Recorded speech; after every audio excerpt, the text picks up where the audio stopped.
Nelson Mandela a passé 27 ans en prison, loin de sa famille.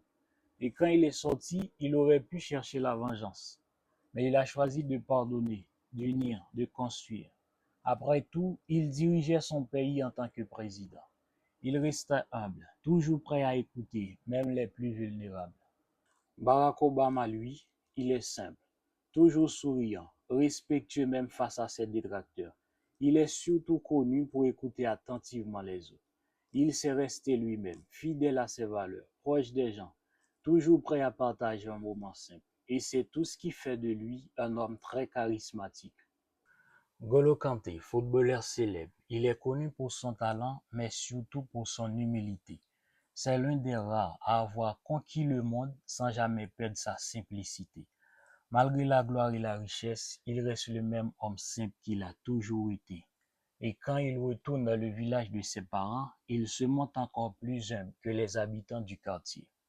Il ne joue pas un rôle, il est simplement vrai. Et c'est pour ça que tout le monde l'aime.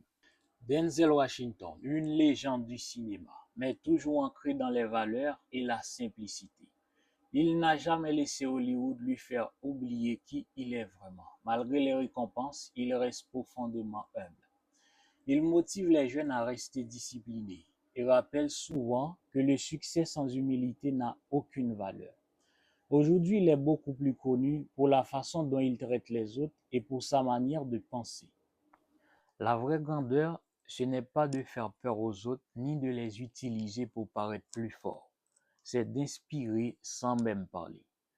Ces hommes ne forcent personne à les respecter, mais quand ils entrent quelque part, tout le monde ressent quelque chose.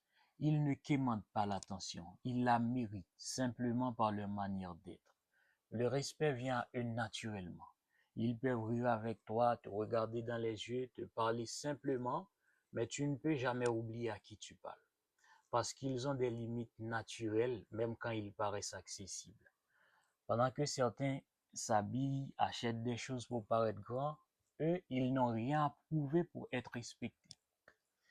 Il y a des gens qui ont beaucoup d'argent, mais qu'on ne respecte pas. Ça veut dire respect au monde plus sorti dans façon que dans sale gain. Mais tout démarche plus bien les ensemble, c'est la vérité.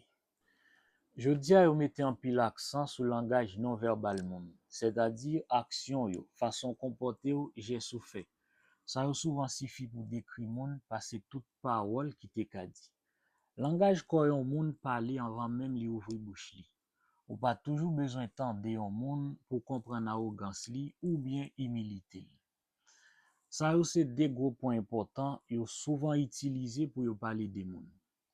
Là yo parler de humilité yon monde, yo senti yon bagay qui réel. Yo wè ça quand pile respect. C'est un bagay naturel que monde pas ka contester. Des humilité toujours gen un gros pouvoir sans moun nan pas besoin faire bruit. Mais arrogance yon moun nous souvent dit c'est faiblesse qui cache des bruits. Oui, c'est ça. C'est marque défense yon moun qui pas en paix avec tête li. Je dis à même yon ti moun piti presque pas gen aucun craintif ou moun k'ap bay pression. Mais les agit tant qu'on yon moun ou touche en pile l'autre moun. Et c'est ça qui attire respect ou naturellement. Ou pas besoin d'en forcer, élever voir bien ou pour ça. Arrogance yon moun c'est pour yon petit temps, mais humilité yon moun c'est pour tout temps. Merci par ce côté-là, m'espérer ça t'a intéressé. Et si oui, pas oublier abonner pour qu'à toujours joindre nous et partager pour l'autre monde comprendre tout pouvoir et humilité gain. C'était MDL, n'a continué marcher ensemble, chaque jour nous rencontrer.